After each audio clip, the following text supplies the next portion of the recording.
ഇന്ന് യൂത്ത് കോൺഗ്രസ് പ്രവർത്തകന്മാരുടെ ദേഹത്ത് cross mark വെച്ച് വരച്ചതായ പോലീസുകാരുണ്ട്.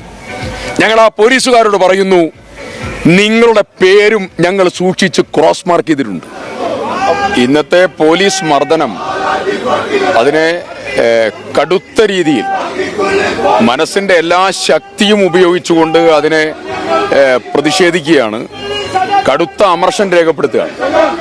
ഇന്നുണ്ടായിട്ടുള്ള സംഭവത്തിലെ ഒരു പ്രധാനപ്പെട്ട 2-3 കാര്യങ്ങൾ നിങ്ങളുമായി ചൂണ്ടിക്കാണിക്കാൻ ആഗ്രഹിക്കും. ഒന്ന്, പോലീസ് ജഷീർ പള്ളിവയൽ ഉൾപ്പെടെയുള്ള പ്രധാനപ്പെട്ട യൂത്ത് കോൺഗ്രസ് നേതാക്കന്മാരെ മർദ്ദിച്ചത് അവരുടെ പേരെടുത്ത് പറഞ്ഞ് നിന്നെ കൈകാര്യം ചെയ്യും എന്ന് പറഞ്ഞാണ് പേരെടുത്ത് പറഞ്ഞ് ഇന്ന് മർദ്ദിച്ചിട്ടുള്ളത്. രണ്ടാമത്തെ കാര്യം, ഈ മർദ്ദനത്തിൽ 9 യൂത്ത് കോൺഗ്രസ് പ്രവർത്തകന്മാർക്കെതിരായിട്ടുള്ള മർദ്ദനം തലയിലാണ്.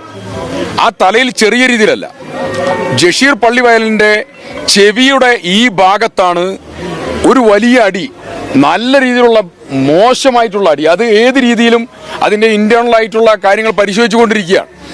2, രോഹിത് ബോധിയുടെ അതേപോലെ തന്നെ നെറ്റിയിലാണ് ഗുരുതരമായിട്ടുള്ള അടി വന്നിട്ടുള്ളത്. അരുൺ ദേവിന്റെ അടി തലയിലാണ്. അതുപോലെ ജില്ലാ പ്രസിഡന്റ് അമൽ ജോയുടെ അടി വന്നിരിക്കുന്നത് തലയിലാണ്.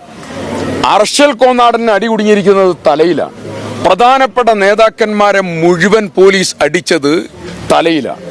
ഞങ്ങൾക്ക് മനസ്സിലാവാത്ത കാര്യം, ഞങ്ങൾ ഒരുപാട് പോലീസുമായിട്ടുള്ള സംഘടനത്തിൽ ഞങ്ങൾക്കൊക്കെ പരിക്കേറ്റിട്ടുണ്ട്.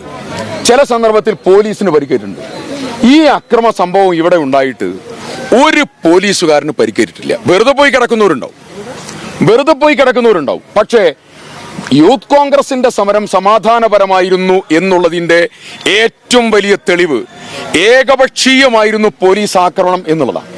ഒരൊറ്റ പോലീസുകാരന് എന്തെങ്കിലും ഒരു ഇഞ്ചുറി കാണിച്ചു തരാൻ ഞങ്ങള് മുഖ്യമന്ത്രിയെ, ആഭ്യന്തരമന്ത്രി കൂടിയായിട്ടുള്ള മുഖ്യമന്ത്രിയെ ഞങ്ങൾ വെല്ലുവിളിക്കുകയാണ്. എന്തിനു വേണ്ടിയായിരുന്നു സമരം? പാവപ്പെട്ട മുണ്ടകൈ ചൂരമല നിവാസികൾക്ക് വേണ്ടിയായിരുന്നു. അടുത്ത പ്രധാനപ്പെട്ട കാര്യം പറയാം. അമൽ ജോയ് ഉൾപ്പെടെ അർഷൽ കോന്നാടൻ ഉൾപ്പെടെയുള്ള യൂത്ത് കോൺഗ്രസ് നേതാക്കന്മാർ പോലീസിന്റെ ആക്രമണം ഒരു ഘട്ടം കഴിഞ്ഞപ്പോ അവർ സമാധാനപരമായി പ്രവർത്തകന്മാരെ പിന്തിരിപ്പിക്കുന്നതിന്റെ ശ്രമത്തിന്റെ ഭാഗമായി അവർ കടയിൽ കയറി ആക്രമിച്ചു. കടയിൽ നിന്ന് അർഷലിനെ കടയിൽ നിന്ന് പിടിച്ചു വലിച്ച് പോലീസുകാർ വളഞ്ഞിട്ട് മർദ്ദിച്ചു. ഞാൻ ചോദിക്കുന്നു, നിലത്ത് കിടക്കുന്ന അടി കൊണ്ട് കിടന്ന പ്രവർത്തകന്മാരെ നിലത്തിട്ട് അതിഭീകരമായി മർദ്ദിച്ചു. ഇതുപോലൊരു പോലീസ് രാജ്യം ഗുണ്ടായുസും തേർവാഴ്ചയും സംസ്ഥാനത്തിന്റെ ചരിത്രത്തിൽ ഇതുവരെ ഉണ്ടായിട്ടില്ല. ഈ അക്രമം മുഴുവൻ നടന്നത്, ഗുരുതരമായ രീതിയിൽ ഈ അക്രമം മുഴുവൻ നടന്നത് മുണ്ടകയിലെ ചൂരൽമലയിലെ പാവപ്പെട്ട പ്രകൃതി ദുരന്തത്തിന് ഉരുൾപൊട്ടലിന് വിധേയരായിട്ടുള്ള ആളുകൾക്ക് വേണ്ടിയുള്ള സമരത്തിന്റെ ഭാഗമാണ്. എന്താണ് യൂത്ത് കോൺഗ്രസിന്റെ മുദ്രാവാക്യം? ഒന്ന്, യൂത്ത് കോൺഗ്രസ് പറഞ്ഞ ഏറ്റവും പ്രധാനപ്പെട്ട കാര്യം പുനരധിവാസം അടിയന്തരമായി നടപ്പിലാക്കണം. ഞങ്ങൾ ചോദിക്കുന്നു, കേരളത്തിന്റെ ഗവൺമെന്റ് അതിൽ വിയോജിപ്പുണ്ടോ? പറയണം നിങ്ങൾ. 2, അവിടെയുള്ളതായ ദുരന്തത്തിന് വിധേയരായിരിക്കുന്ന ആളുകൾക്ക് ദിനപത്ത് കൊടുക്കാറുണ്ട്. ആ ദിനപത്ത് ഇനിയും അക്കൗണ്ടിൽ വരാത്തതായിരിക്കുന്ന ആളുകളുണ്ട്. അവർക്ക് പലർക്കും ഇത് കിട്ടുന്നില്ല. 2, ഇത് 3 മാസം കഴിഞ്ഞാൽ എന്താകും? അതിന്റെ കാര്യത്തിൽ അനിശ്ചിതത്വമുണ്ട്. പരിക്ക് പറ്റിയവരുടെ പരിക്ക് സംബന്ധിച്ചതായ കാര്യം ഞങ്ങൾ എപ്പോഴും ആവശ്യപ്പെടുന്നതാണ്. അത് സംബന്ധിച്ച് ഒരു സമീപനമില്ല. കാണാതിരിക്കുന്ന 47 ആളുകൾ, തെരച്ചിൽ പ്രവർത്തനം എന്തു ചെയ്യും? ഒരു നടപടിയില്ല. കേന്ദ്രം പണം തന്നില്ല. സംസ്ഥാന സർക്കാർ ഈ പാവപ്പെട്ട ദുരന്തബാധിതരെ ഇതുപോലെ അപമാനിച്ച് മുന്നോട്ട് പോവാണ്, മനുഷ്യത്വമില്ലാതെ. ഈ 2 ഗവൺമെന്റുകൾക്കെതിരായിട്ടുള്ള പ്രക്ഷോഭമാണ്. ആ പ്രക്ഷോഭത്തിൽ പോലീസിനെ ഉപയോഗിച്ചുകൊണ്ട് അടിച്ചമർത്താം എന്നാണ് ആഭ്യന്തരമന്ത്രി കൂടിയായ മിസ്റ്റർ പിണറായി വിജയന്റെ ആഗ്രഹം, അദ്ദേഹത്തിന്റെ അനുമാനം. ഞങ്ങൾ പറയുന്നു, ഒരു കാരണവശാലും അടിച്ചമർത്താൻ സാധ്യമല്ല.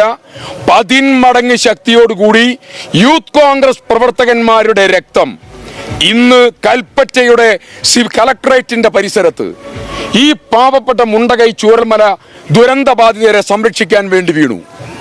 ആദ്യമായി ഒരു പൊതുപ്രവർത്തകൻ സംരക്ഷണത്തിന് വേണ്ടിയിട്ടുള്ള പോരാട്ടത്തിന്റെ ഭാഗമായിട്ടുള്ള രക്തം വീണതാണ്. ആ രക്തം പാവനമായ രക്തമാണ്.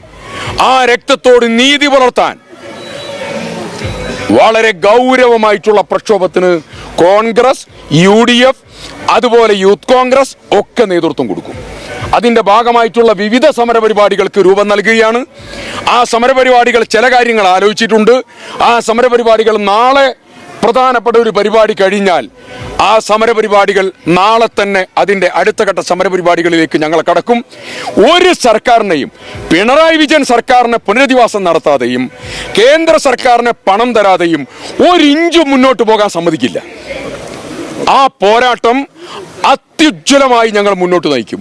യൂത്ത് കോൺഗ്രസ് പ്രവർത്തകന്മാരുടെ രക്തത്തോട്, ദുരന്ത ബാധിതർക്ക് വേണ്ടി നടത്തിയ പോരാട്ടത്തോട് ഞങ്ങൾ നീതി പുലർത്തും.